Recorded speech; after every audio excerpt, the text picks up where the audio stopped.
Bismillah. Bismillahirrahmanirrahim. Yang kami hormati segenap pengurus DKM Masjid At-Taqwa, yang kami hormati para asatiz, kiai, yang kami hormati bapak-bapak semuanya. Assalamualaikum warahmatullahi wabarakatuh.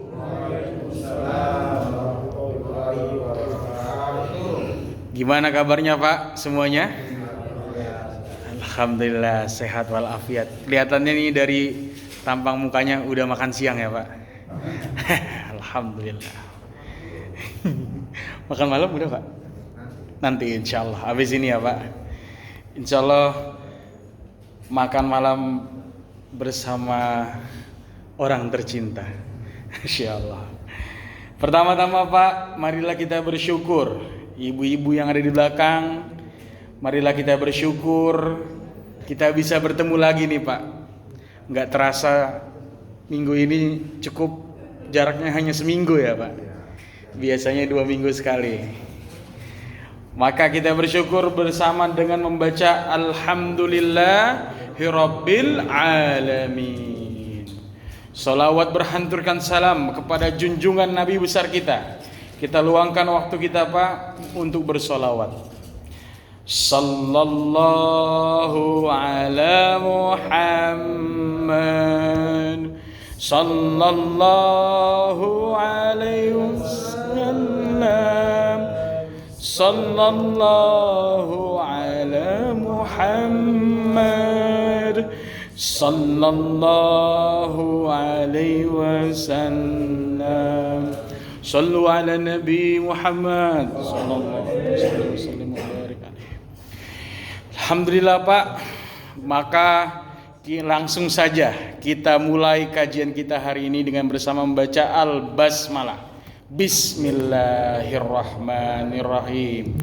Kemarin kita sudah membahas detail di umur Nabi sallallahu alaihi wasallam dimulai di siksaan dakwah jahriyah. Kita sudah belajar banyak tentang awal-awalnya ataupun pondasi Islam.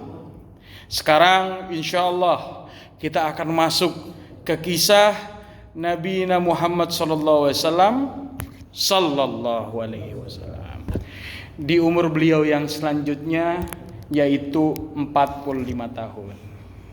Kemarin kita sudah dengar siksaan terhadap keluarga Ammar bin Yasir, Pak, Masya Allah. Istri beliau Sumayyah ditusuk nauzubillah dengan Abu Jahal. Melihat terjadinya siksaan-siksaan tersebut, maka Rasulullah SAW melakukan hijrah pertamanya Pak di umur 45 tahun. Kemana itu? Kalau dalam bahasa Arab disebut dengan Habasyah. Kalau orang sekarang mungkin mengenalnya Ethiopia, Pak. Akan tetapi kita harus melihat di sini, Nabi tidak ikut di hijrah tersebut. Karena semua budak seperti yang kita pelajari di pertemuan sebelumnya disiksa oleh siapa? Oleh orang-orang kafir Quraisy. Maka dikirimlah yang bernama Ja'far bin Abi Thalib. Beliau masih keluarga Nabi ya Pak, kakaknya sallallahu alaihi wasallam. Dikirimlah mereka untuk apa? Untuk berhijrah ataupun mengungsi. Kemudian diantaranya banyak, ada Ubay bin Ka'ab, Abdullah bin Rawahah. Tertulis nama-nama sahabat yang berhijrah. Kenapa adanya hijrah tersebut? Untuk begini, kalau kata Syekh Ramadan Al-Buti, saya mohon maaf nggak bawa bukunya Pak. Tadi hujan, takutnya basah. Tadi kami hujannya lumayan deras dan agak banjir ya Pak. Makanya daripada basah kami tidak bawa bukunya. Buku yang biasa kami bawa buku Syekh Ramadan Al-Buti. Nama bukunya adalah Fiqih Sirah. Di situ ada hikmahnya Pak. Kata beliau, hikmahnya apa? Disitulah kepercayaan Nabi didelegasikan pertama. Didelegasikan kepada orang terdekatnya.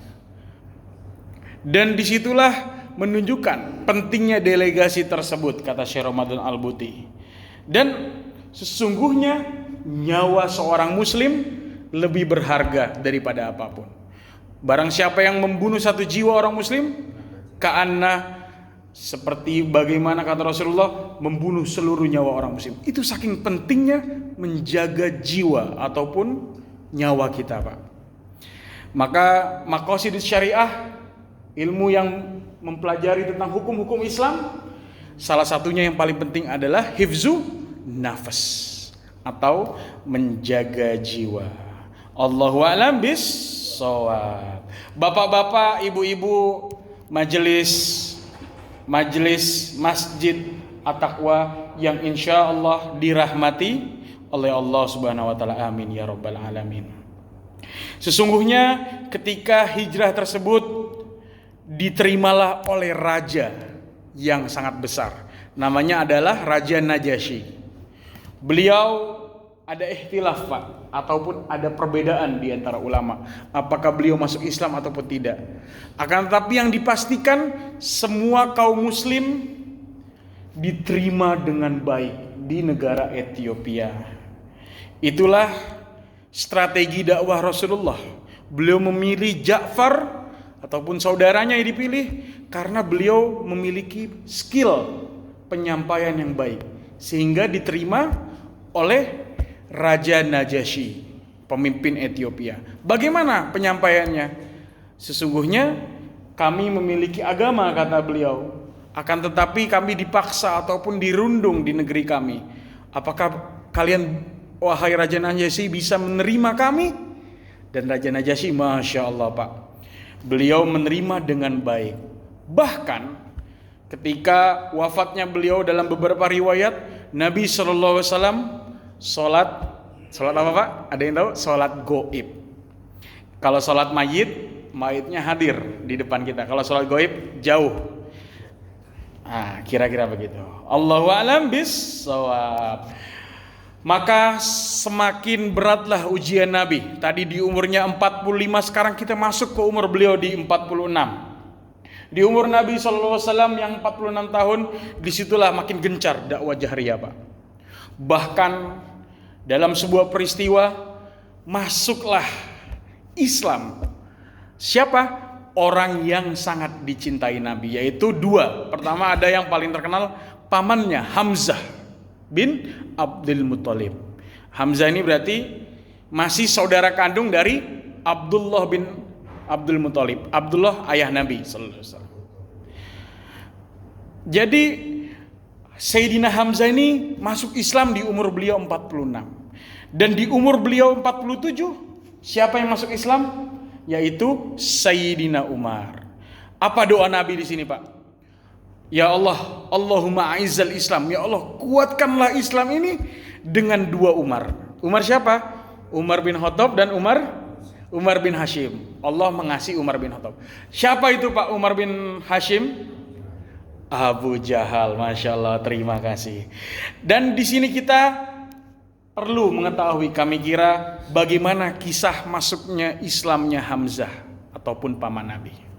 Bapak-bapak majelis Masjid At-Taqwa yang insya Allah dirahmati oleh Allah Subhanahu wa taala. Amin ya rabbal alamin. Kisah masuknya Sayyidina Hamzah sungguh menggetarkan jiwa kita ketika beliau masuk Islam. Waktu itu Nabi SAW sedang berdakwah, Pak. Di mana beliau dakwah? Ada yang bilang di Bukit Sofa, ada yang bilang di Jabal Abi Kubais. Beliau berdakwah mengajak orang-orang Quraisy untuk masuk Islam. Kita lihat dakwah beliau bagaimana, Pak. Ketika dakwah seperti itu, datanglah para pengganggu.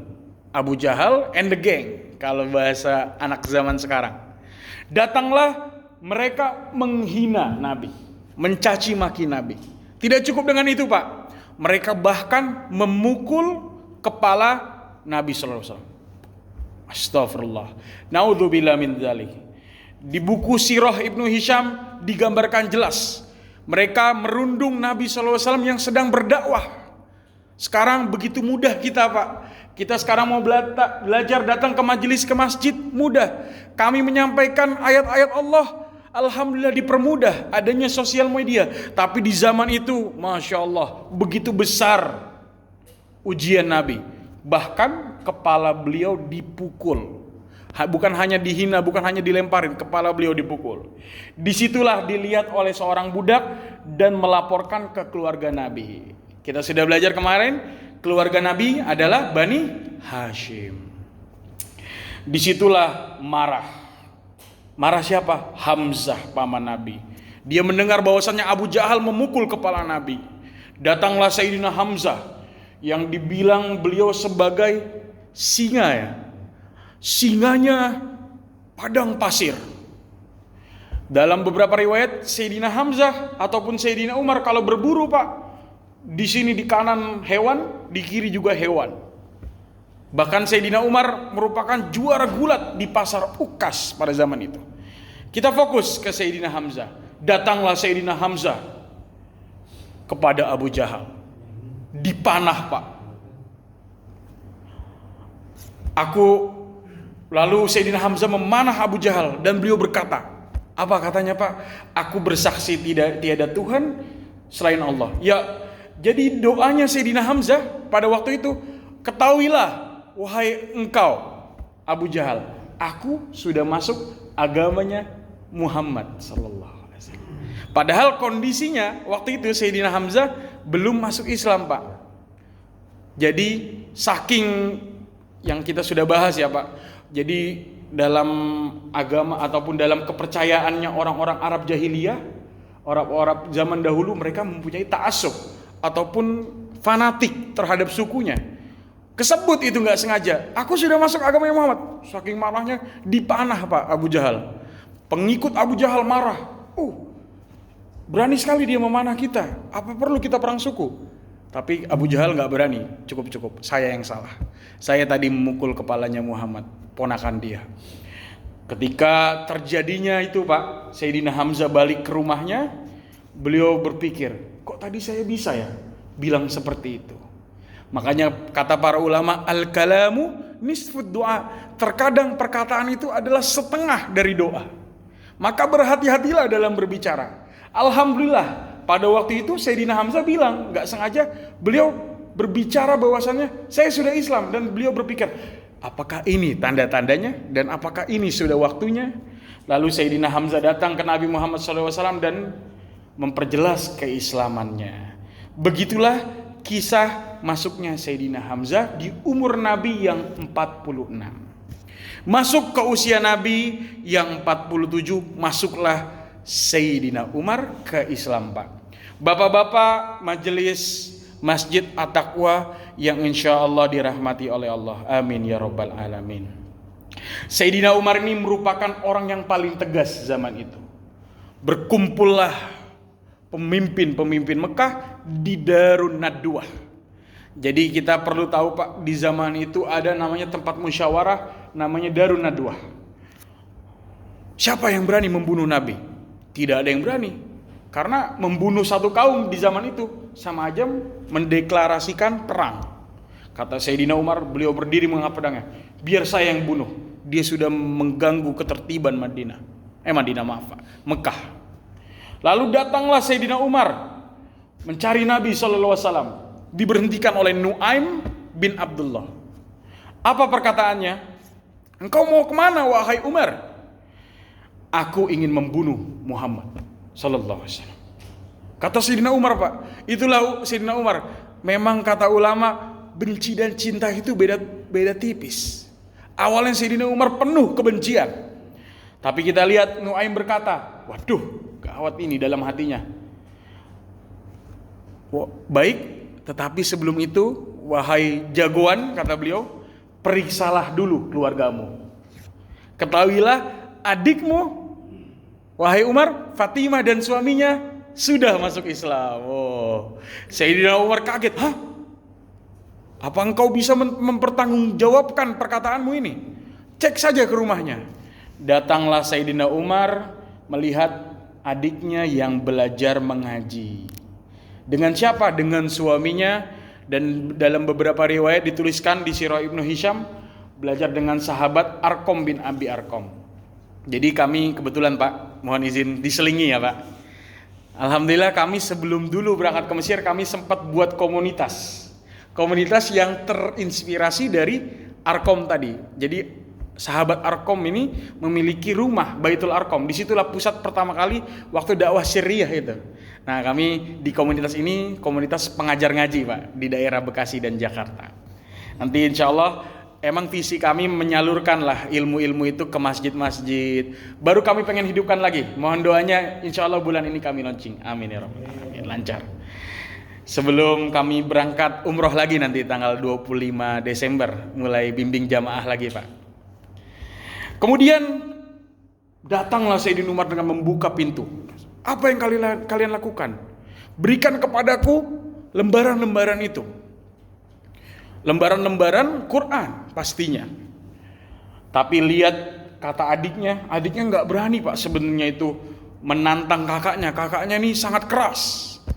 Wahai Umar, kakakku, sesungguhnya engkau najis.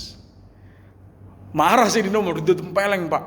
Sampai berdarahlah adiknya. Tapi kita lihat bagaimana datangnya hidayah ke Sayyidina Umar. Dibukalah oleh Sayyidina Umar sebuah surat yang menyentuh hatinya. Dalam beberapa riwayat beliau sudah mendengar suara ngajinya sebelum masuk. Surat apa tadi yang kau baca? Surat Toha Pak. Disitulah surat yang sangat indah. Ketika Sayyidina Umar mendengar surat ataupun ayat itu, beliau menaruh Al-Quran tersebut dan bergetarlah hatinya. Memang hidayah kita tidak tahu datang dari mana Pak. Maka kata Nabi, innaka latahdi man ahbabta. Sesungguhnya engkau tidak bisa memberikan hidayah kepada orang yang engkau cintai. Walakinnallaha yahdi may yasha. Tapi Allah lah yang ngasih hidayah. Tugas kita hanya menyampaikan. Hidayah datangnya dari Allah. Maka kata Nabi sallallahu alaihi wasallam, "Ballighu anni walau ayah." Sampaikanlah walaupun satu ayat. Allahu a'lam bissawab. Bapak-bapak majelis Masjid At-Taqwa rahimani wa rahimakumullah. Insyaallah kita semua dirahmati oleh Allah dalam majelis yang mulia ini. Amin ya rabbal alamin. Kita mengetahui Pak, bagaimana Islam akan menjadi semakin kuat. Disitulah ujian semakin besar. Datang dengan masuknya Sayyidina Umar. Nabi, apakah yang kita baca ini benar? Benar wahai Umar. Kalau gitu kenapa kita harus takut? Kita baca Quran terang-terangan di depan Ka'bah. Kita sholat buat shaf depan Ka'bah. Waktu itu orang Quraisy gak ada lagi yang berani meremehkan Islam. Karena sudah masuknya Sayyidina Umar, bahkan Sayyidina Hamzah. Akan tetapi kita lihat Pak, datanglah ujian selanjutnya. Makanya kata Allah Subhanahu wa taala, la yukallifullahu nafsan illa wus'aha. Sesungguhnya Allah tidak akan menguji kepada kaumnya ataupun setiap orang kecuali sesuai kemampuan kita masing-masing. Di zaman itu ujiannya seperti itu. Zaman sekarang kata Syekh Ramadan Al-Buti, ada yang diuji dengan kelebihan harta.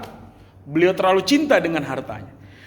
Ada yang diuji dengan ketampanannya.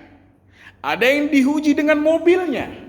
Ada yang diuji dengan istrinya, anaknya, dan lain-lain. Tapi disitulah Allah yakin bahwasannya kata Syekh Ramadan Al-Buti, kita bisa melalui ujian tersebut.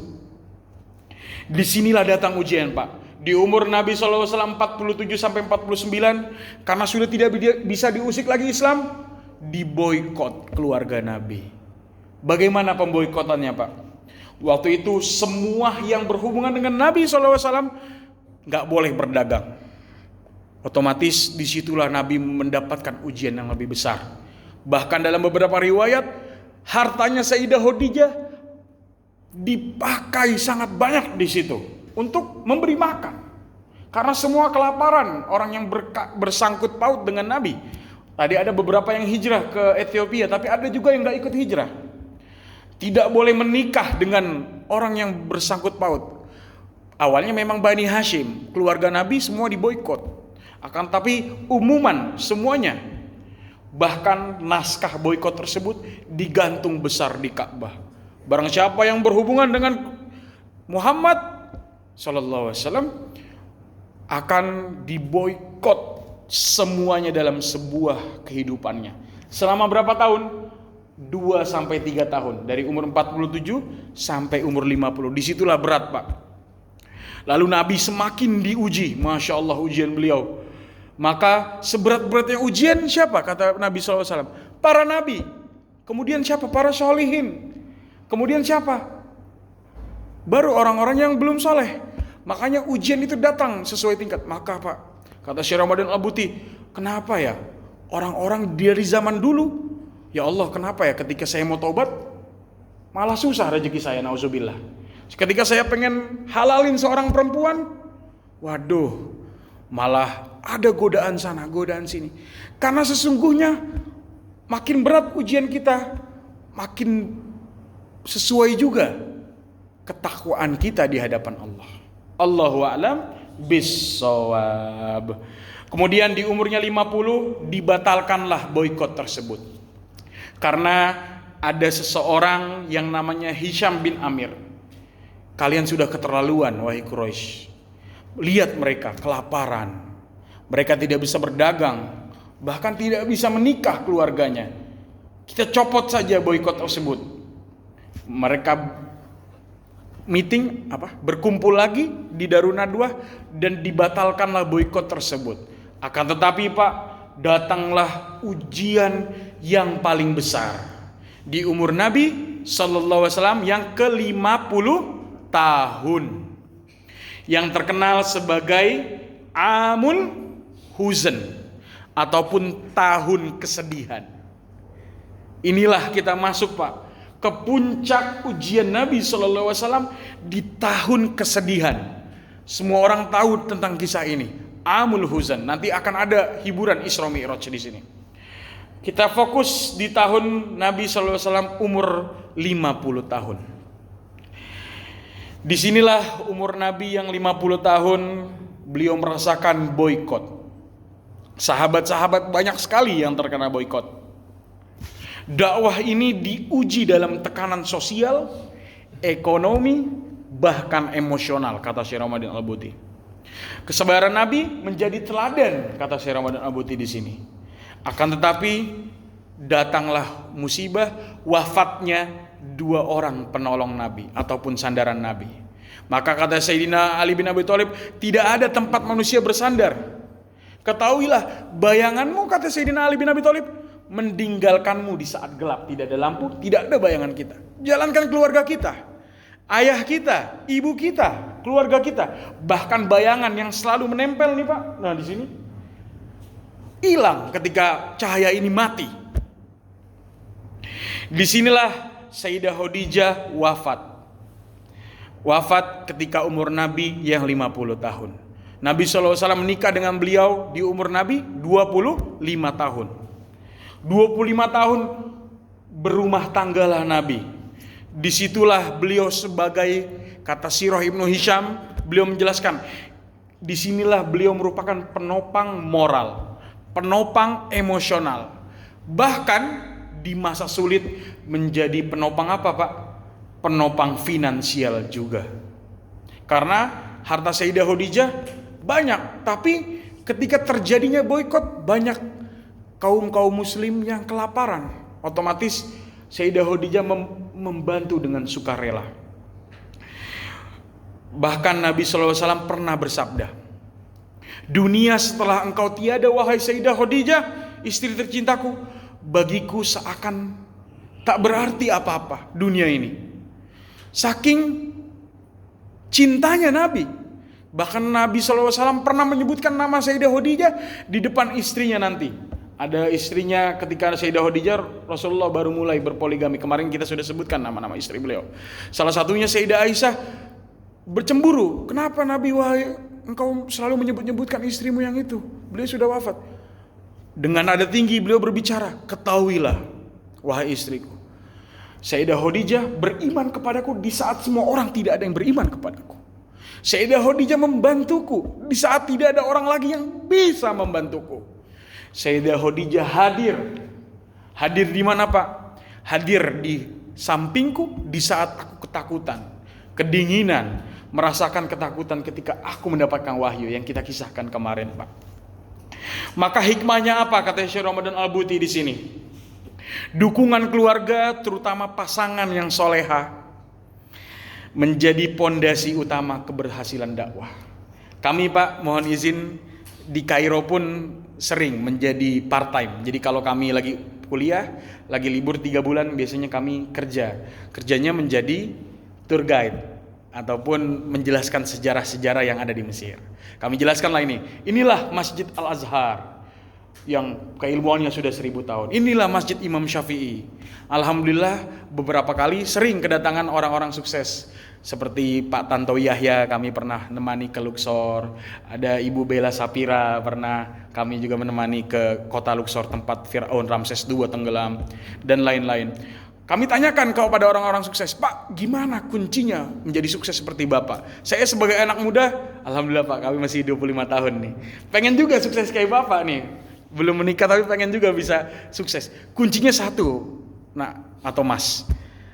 Carilah istri yang solehah. Ataupun istri yang mau mendukung karir kita. Disitulah kita makin semangat dalam mencari duit dan lain-lain. Beliau juga mendengarkan kisah Nabi yang ini, bahwasannya Sayyidah Khadijah selalu mendukung suaminya. Ketika suaminya balik, ketika Rasulullah SAW melihat mukanya Sayyidah Khadijah, kata para ulama dituliskan dalam buku sirah, seakan-akan hilang setengah masalahnya di kantor. Masya Allah. Mudah-mudahan kita semua bisa mendapatkan keluarga-keluarga yang soleh dan soleha. Amin ya rabbal alamin. Rabbana hablana min azwajina wa dzurriyyatina qurrata a'yun waj'alna lil muttaqina imaman. Dan mudah-mudahan keluarga kita semuanya bisa bertemu di surganya Allah ya Allah.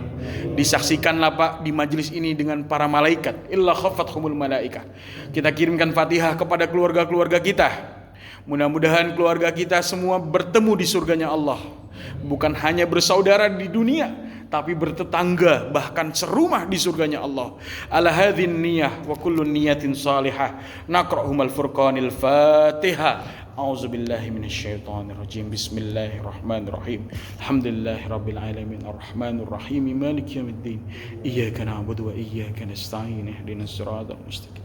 Siratal ladzina amin ya rabbal alamin. Bapak-bapak ataupun ibu-ibu majelis Masjid At-Taqwa yang insya Allah dirahmati oleh Allah. Amin ya rabbal alamin. Kemudian wafat pula pamannya Sayyidina Abu Thalib. Rasulullah dirawat oleh ibunya. Sebelum ibunya oleh Halimatus Sa'diyah, ibunya, lalu kakeknya, lalu pamannya. Disinilah wafat pamannya Sayyidina Abu Thalib. Disinilah semakin berat ujian Nabi. Sayyidina Abu Thalib Pak, mungkin bisa dibilang kalau zaman sekarang bagaikan bapak angkat. Karena dari kecil beliaulah sosok ayah yang ada ataupun yang hadir dengan Nabi Sallallahu Alaihi Wasallam. Semakin lengkap ujian Nabi, di mana kaumnya ataupun harta Nabi mulai menipis karena adanya boikot tadi. Kemudian wafat orang-orang tercintanya. Lalu disinilah makin lengkap kejadian Nabi ketika Nabi pergi ke kota Taif, Pak.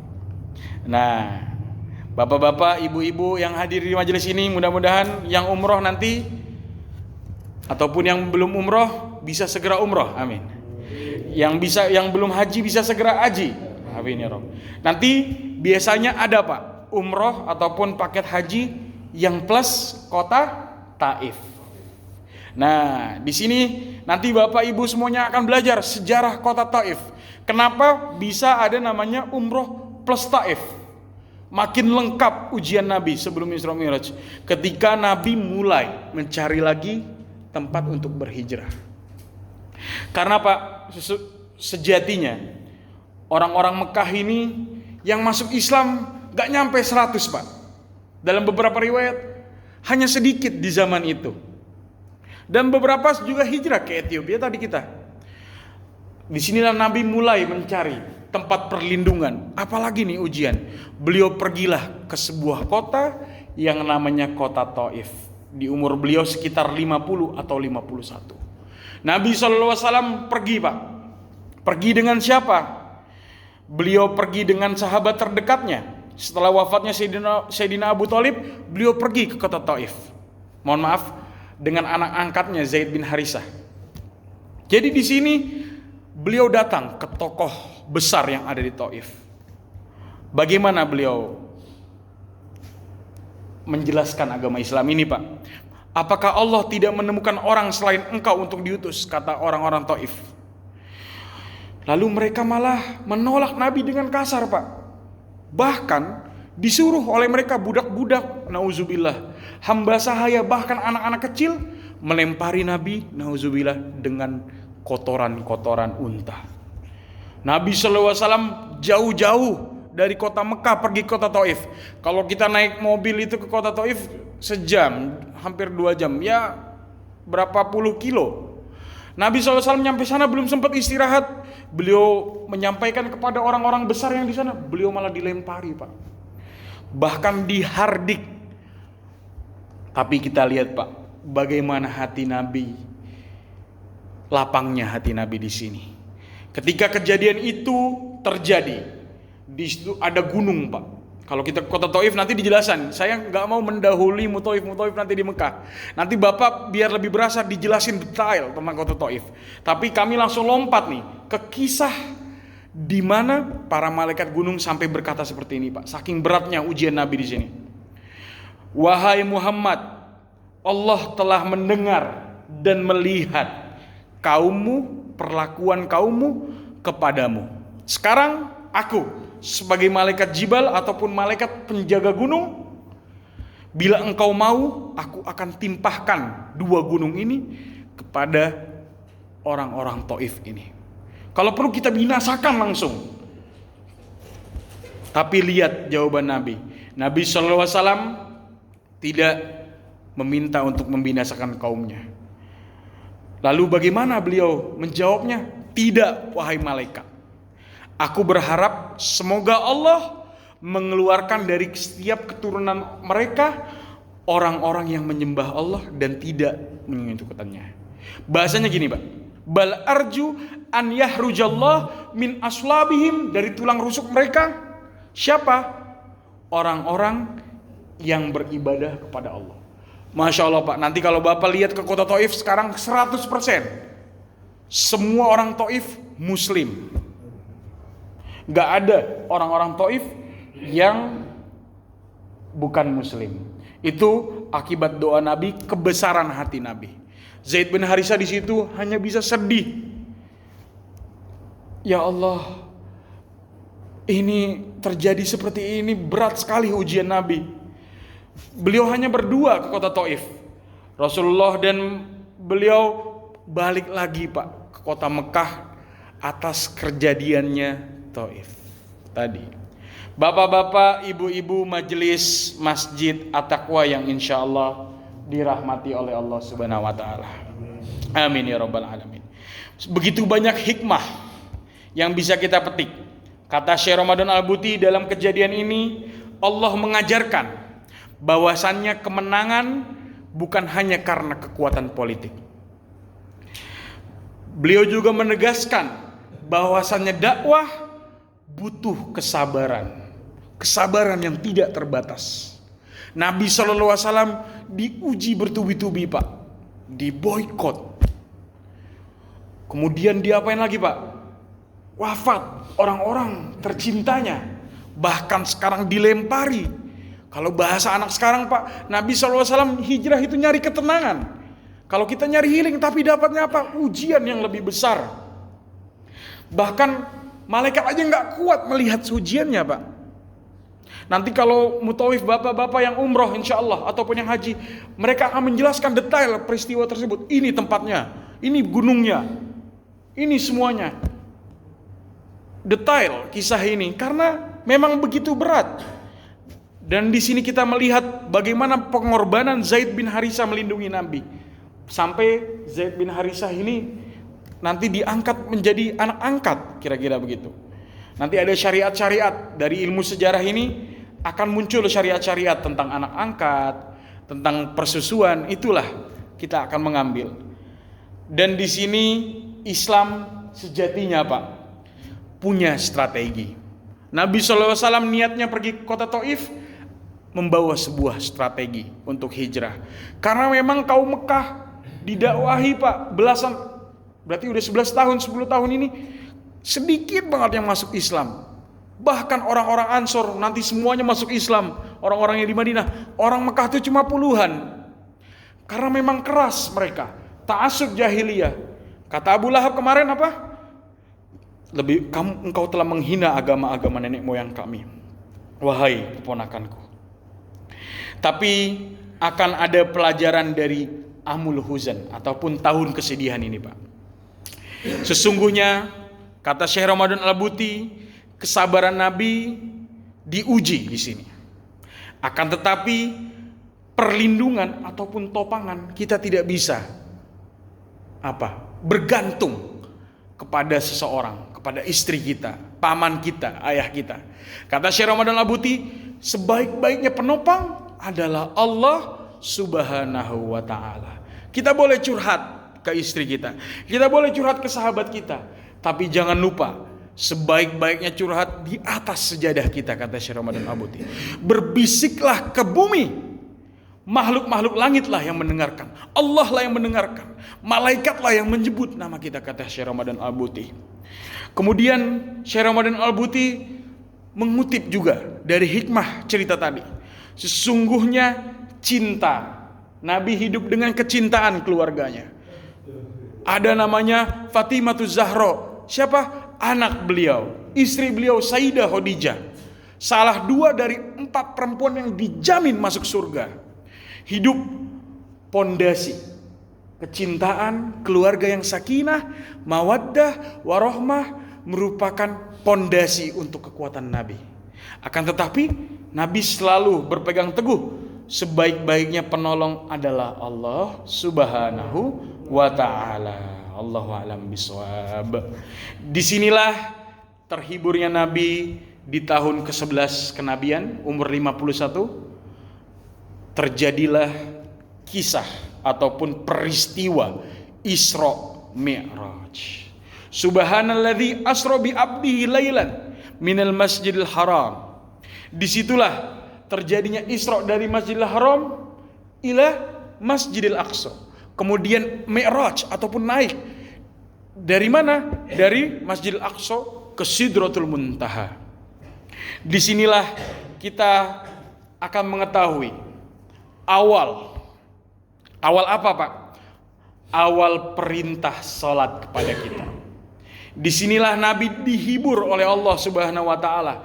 Dengan cobaan yang bertubi-tubi, beliau bertemu zat, bertemu Allah Subhanahu wa ta'ala, merupakan kenikmatan yang tidak tertandingi. Jadi ketika Nabi, nanti kita akan cerita Pak di pertemuan terakhir minggu depan, Nabi SAW memilih untuk bertemu Rabbnya daripada melanjutkan hidupnya. Dan Nabi SAW berpesan satu, jagalah sholatmu kepada kita. Kenapa? Kalau kata Ustaz Hadi Hidayat, beliau selalu ceramah di, kami dulu sebelum ke Mesir Pak sering ikut majelis beliau setiap malam Jumat berarti ya. Kita ngaji tafsir Syekh Ali As-Sobuni waktu itu. Kalau di Mesir kami pakai bukunya tafsir Syekh Ali As-Sais.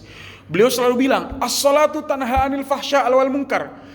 Imam ataupun Syekh Ali As-Sobuni, bahkan Syekh Ali As-Sais, beliau menjelaskan dalam tafsirnya bahwasannya salat itu melarang dari keji dan mungkar, fahsya wal munkar. Kenapa bisa seperti itu? Karena salatnya benar. Perintah salat ataupun salat yang akan kita kerjakan habis ini Pak, salat Isya, itu merupakan makanan untuk hati kita. Kalau perilaku muslim belum baik, berarti perlu ditanyakan salatnya. Kalau ucapan kita masih buruk, fahsya, berarti ditanyakan, apakah sholat kita udah benar? Mungkin sholat kita tepat waktu, mungkin sholat kita di masjid, tapi kita belum tahu apa hakikat sholat itu. Bahkan awal turun perintah sholat ini di kisah Isra Mi'raj ini. Kisah Isra Mi'raj ini begitu detail Pak. Para ulama menjelaskan kisah ini di langit pertama, langit kedua, langit ketiga, keempat, kelima, keenam, ketujuh. Detail.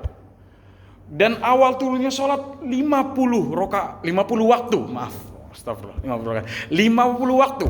Sampai diskon nanti Pak, ke 5 waktu. Begitu sayangnya Nabi SAW. Di situ kita akan mendengar kisah-kisah Isra Mi'raj ini.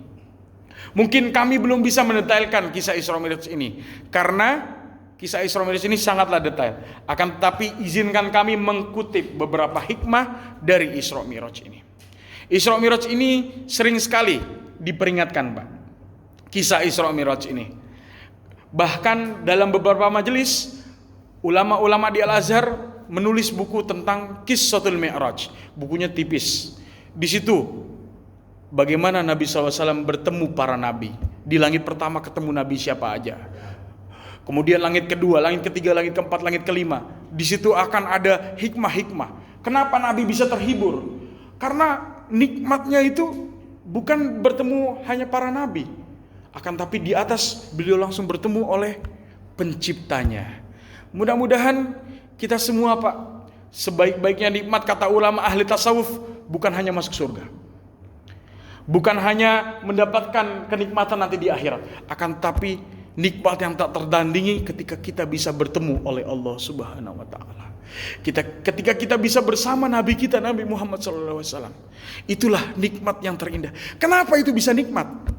Karena kita tahu di balik itu, kita tahu kisah nabi yang merindukan nanti waktu di wafat beliau. Kita tahu kisah perjalanan nabi, sirah nabawiyah beliau, perjalanan Nabi Muhammad SAW.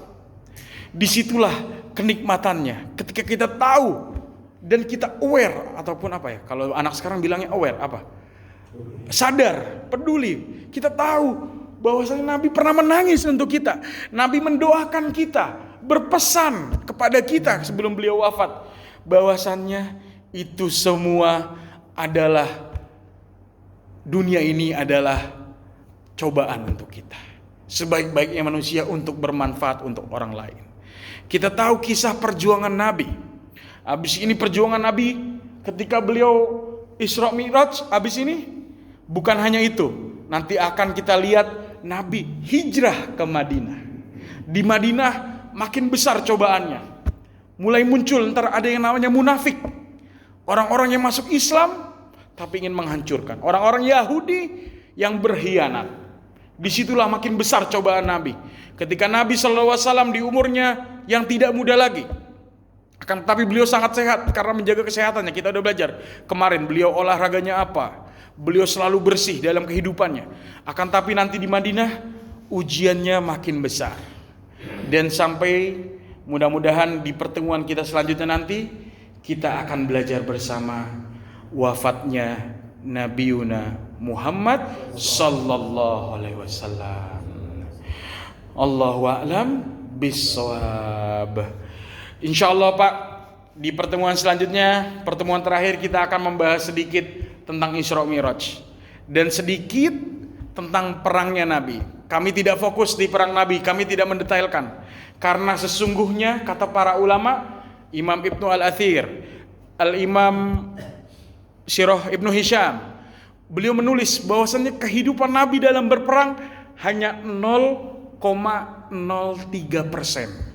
Banyak orang yang menuduh Islam itu isinya perang. Tidak Pak, tidak Bu. Kata imam-imam menulis dalam sejarahnya, perang Nabi itu hanya sedikit. Beliau ikut perang ketika di Madinah saja. Bahkan para ulama mendetailkan, habis ini kami kirimkan mungkin ke DKM, boleh di-share di grup masjid. Perang Nabi itu cuma 80 sampai 100 hari. Dari hidup beliau yang berapa lama? 64 tahun, cuma 100 hari digunakan untuk perang. Akan tetapi perangnya di situ sebagai pedoman sampai tidak ada perang lagi. Nanti ada namanya budak-budak itu sudah tidak ada zaman sekarang. Tercatat dalam ulama-ulama sejarah bahwasannya Islamlah yang menghapuskan perbudakan dari dunia ini. Allahu a'lam bissawab. Maka ketika kita masuk perangnya baru kita masuk ke masa Nabi ketika beliau sebelum wafat. Disitulah makin detail Pak. Alhamdulillah Pak, kami di Mesir ikut komunitas, kemarin udah jelasin di proyektor. Kami ikut komunitas sejarah peradaban Islam. Jadi kami ada 15 orang. 15 orang ini kami bagi Pak per judul. Sampai terakhir kisah wafat beliau. Bahkan setelah wafat beliau, masa Sayyidina Abu Bakar, Sayyidina Umar, Sayyidina Utsman, didetailkan tuh per peristiwa.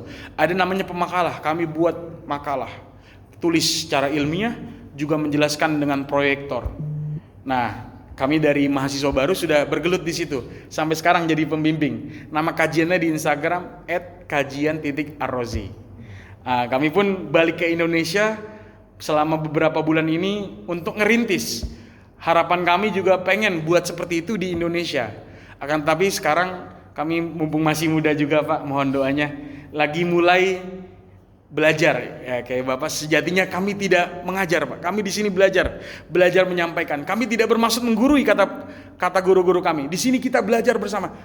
Muzakaroh, mengingat kembali. Sebenarnya kisah-kisah ini sudah kita dengar dari kecil kita. Akan tapi kami hanya mengkutip. Syekh Ramadan Al-Buti bilang hikmahnya seperti ini loh. Harapannya habis majelis ini, kalau Bapak mungkin jauh lebih tahu daripada kami ingin berguru ke Bapak. Oh, kemarin tadi Mas Faro ada tambahan insight dari Ustadz yang ini, dari Ustadz yang ini. Karena sebaik-baiknya ilmu itu yang diamalkan. Sebaiknya ilmu yang disampaikan. Al ilmu bila amalin, kata Mahfuzat dulu kami belajar di Gontor, ilmu yang tidak diamalkan ataupun tanpa amal bagaikan pohon yang tidak berbuah. Nauzubillah min zalik walayadzubillah. Kata kami tutup majelis ini dengan quotes ataupun pesan dari kiai kami Pak di Gontor. Kata Kiai Syukri almarhum, beliau selalu bilang, orang besar bukanlah orang yang punya Pajero Sport. Orang besar bukanlah yang punya BMW. Orang besar bukanlah pejabat presiden yang memimpin dunia ini. Orang besar, kata kiai kami, adalah yang ilmunya bermanfaat. Orang besar, kata kiai kami almarhum, mudah-mudahan beliau selalu di surganya Allah. Amin. Ilmunya bermanfaat. Beliau bilang orang besar adalah orang yang belajar walaupun hanya di musolah yang kecil. Orang besar yang bermanfaat ilmunya walaupun di kantornya bukan bidang agama, mau bidang apapun itu bermanfaat ilmunya. Orang besar adalah orang yang menyampaikan ilmunya kepada orang-orang terdekatnya. Kalau bisa, kalau buat kami para alumni, sampaikan kepada sekitar kamu, kata beliau, kata almarhum. Dan itu selalu terpatri. 7 tahun pendidikan kami, 6 tahun pendidikan kami SMP SMA. Lalu kami mengabdi setahun untuk mengajar sebelum kami berangkat ke Mesir. Beliau selalu bilang, jangan lupa mengabdi kepada masyarakat. Sesungguhnya ilmu adalah yang paling penting. Kata para ulama, man aroda dunya falahi bil ilmi. Barang siapa yang ingin dunia dengan ilmu. Man aroda al akhirah falahi bil ilmi. Barang siapa yang ingin akhirat dengan ilmu. Marilah sebagai penutup majelis kami ingat kepada guru kami Pak. Kemarin kiai kami di Gontor baru wafat Pak. Profesor Amal Fatullah Zarkashi. Jadi kiai Gontor kebetulan ada 3. Nah, sebagai umuman aja kita doakan Pak. Kita doakan guru-guru kita. Bismillahirrahmanirrahim. Astaghfirullahalazim. Kita angkat kedua tangan kita Pak. Allahumma salli ala Sayyidina Muhammad wa ala ali Sayyidina Muhammad. Ya Allah, Allahumma taqabbal minna salatana wa siyamana wa ruku'ana wa sujudana wa tadarru'ana wa tamim taksira ya Allah ya rabbal alamin. Allahumma fir lil muslimina wal muslimat wal mu'minina wal mu'minat al ahya minhum wal amwat ya qadiyal hajah. Allahumma nas'aluka ilman nafi'an wa rizqan wasi'an wa shifaan min kulli da'in wa saqam. Ya Allah ya Tuhan kami, berikanlah kami ilmu yang bermanfaat ya Allah, rezeki yang berlimpah dan berkah, semoga semuanya bisa jadi amal jariah ya Allah. Ya Allah ya Tuhan kami, ampunilah dosa-dosa kami, dosa kedua orang tua kami ya Allah. Ya Allah ya Tuhan kami, berikanlah keberkahan kepada guru-guru kami. Guru-guru kami yang sudah wafat, mudah-mudahan beliau ditenangkan ruhnya dan diterima segala amal ibadahnya serta ilmunya yang bermanfaat ya Allah. Guru-guru kami yang masih hidup ya Allah, Engkau jaga ya Allah keberkahannya. Ya Allah, Allahumma masyayikhina ya Allah. Ya Allah, jagalah ulama-ulama kami, guru-guru kami ya Allah. Mudah-mudahan beliau sekeluarga menjadi keluarga yang sakinah mawaddah berkah, dan ilmu-ilmu yang diberikan kepada kami menjadi ilmu yang bermanfaat untuk umat ya Allah. Rabbana hab lana min azwajina wa zurriyyatina qurrata ayun waj'alna lil muttaqina imaman. Allahumma a'inna ala dzikrika wa syukrika wa husni ibadatik waj'alna lil muttaqina imaman. Ya Allah, bantulah kami agar istiqomah selalu dalam jalan-Mu ya Allah. Dan apabila sudah waktunya ya Allah, wafatkanlah kami dalam keadaan husnul khatimah. Rabbana atina fid dunya hasanah wa fil akhirati hasanah wa qina azabannar wa qina adzabannar. Wa sallallahu ala nabiyil ummi wa ala alihi wa sahbihi wasallam. Al-Fatihah. A'udzubillahi minasyaitonir rajim. Bismillahirrahmanirrahim. Alhamdulillahi rabbil alamin arrahmanir rahim maliki yaumiddin. Na'budu wa iyyaka nasta'in. Ihdinas siratal ladzina an'amta 'alaihim ghairil maghdubi. Terima kasih banyak Pak. Jazakumullah khairan awfar jaza. Mohon maaf hari ini kami ngomongnya terlalu cepat lagi Pak. Terlalu bersemangat. Karena memang materinya ini sangat berat. Dan kami terpikir terus sebelum menyampaikan. Apalagi besok kami usahakan ngomongnya lebih pelan lagi Pak ya. Ketika wafatnya Nabi SAW kami insya Allah berusaha untuk pelan. Karena memang sudah disampaikan oleh bapak-bapak, Mas Faro ngomongnya lebih pelan lagi ya, selalu gitu. Tapi kami berusaha. Sekarang hari ini lupa nih karena terlalu semangat. Karena kami terbiasa kajian di Mesir. Jadi kajian tuh kami dikasih waktu biasanya.